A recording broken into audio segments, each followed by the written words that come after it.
2012, 2009 Toyota Camry. Got the 2AR FE engine in it. Of course, I'm doing the pulleys to make a noise. 2.5 model engine. You hear that noise down there. Sound like the timing chain, but it's actually a pulley down there. So I'm gonna change all these belts and do the tensioner idle the pulleys while I'm already down here, so I don't have to worry about going back over. I'm gonna start off by full step the car off. I got the jack. Took the cup off, and that's sitting in the oil pan, so I'm gonna jack the motor up. Take a 14, pull the mount out. Take a 17, pull the front mount out, and jack the motor up so I can get some clearance to access those pulleys down there. I get the focus. So let me get to doing that. See if I can do this one-handed. So I think it's gonna go straight through there, so I'm gonna knock that out.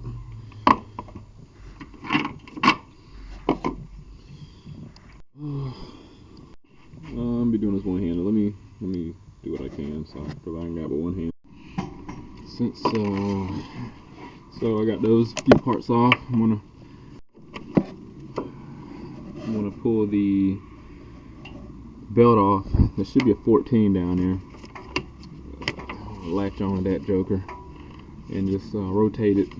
Belt should come off. I'm gonna do the same with this tensioner over here for the alternator. Latch on to that joker.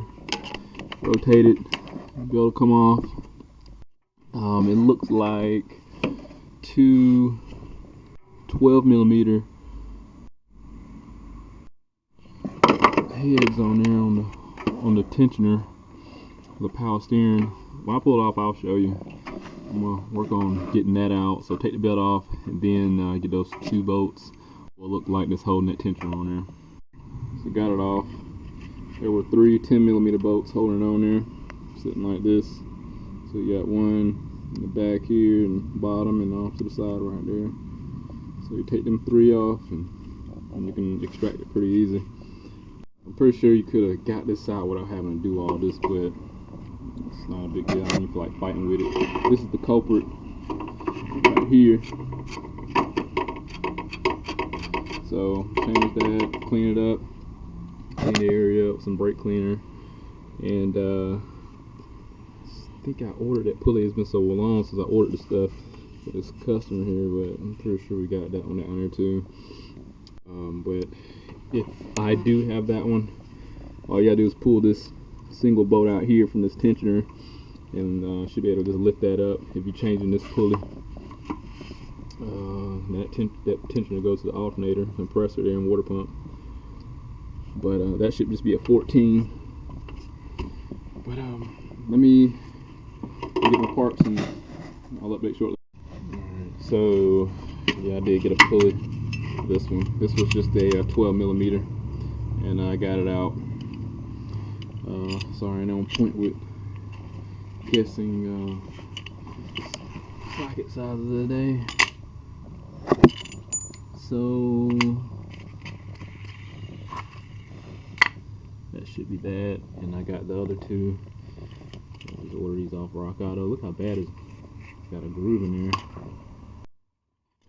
I don't understand about plastic parts, man. They just, I tell you. Old times, put a radiator in a car, it lasts 20 years now. Shooting jokers would be lucky to last 5 years. I'm being to tell you all the plastic bypass hoses and things I replaced. Let's see what this is. So first try, this is gonna be a 40. What it look like? Yep, T40. Take that off. Alright, let me get these pulleys pulled off and cleaned up, and get this installed in reverse order. I highly doubt you want to look at the installation. I mean, it's kind of pretty self-explanatory. The As far as jacking the car up, it might not be necessary, but I'm so used to some of the old ones needing clearance and stuff. But I think there's a mount back there holding that in place and keeping from jacking the whole thing up. So I'm gonna cut this video short unless I come across anything else. Other than that, let's say just clean everything and install in reverse order. So the only things you really need was 14s, 12 millimeter, 10 millimeter. Oh, there's my light. And T40. So yeah, all right, peace and haggard. Oh yeah. You might have some trouble getting these off. I'm pretty sure they got Loctite on it. I just put mine in a vise and broke the bolts loose that way. So thought that would be a helpful tip. I don't have torque specs, but I'm sure you can just put a little bit of Loctite on there and snug them real good. So this is something that really don't require it, but it's kind of discretionary. But of course, at the same time, you want to tighten it up as much as you can to a reasonable level. All right, okay. Don't forget, there's a cover on here, like a washer. So you want to make sure you pull that off. Like pressed in, it'll press itself in. After a while of being on there, if it don't automatically just come off. So just flip it upside down. Probably if you're getting something, take a flat head, just knock it out on the opposite end, it'll come out. And simply just install it, and once you tighten this up, it'll walk itself on there. Alright, same goes for the other side over here. The lower pulley, press it up against there, hold itself in place. Right on it. Just like so. Put it on a new one. Insert the bolt and thread it first before you tighten it up. Taking off the tensioner for the alternator. This is a 13. Not sure if it was replaced before, but this is gonna be a 13. I got a half on here right now. It's a snug fit. This is gonna be a 14 in the back, right there. Hold in place and snap it loose.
Done, no more noise.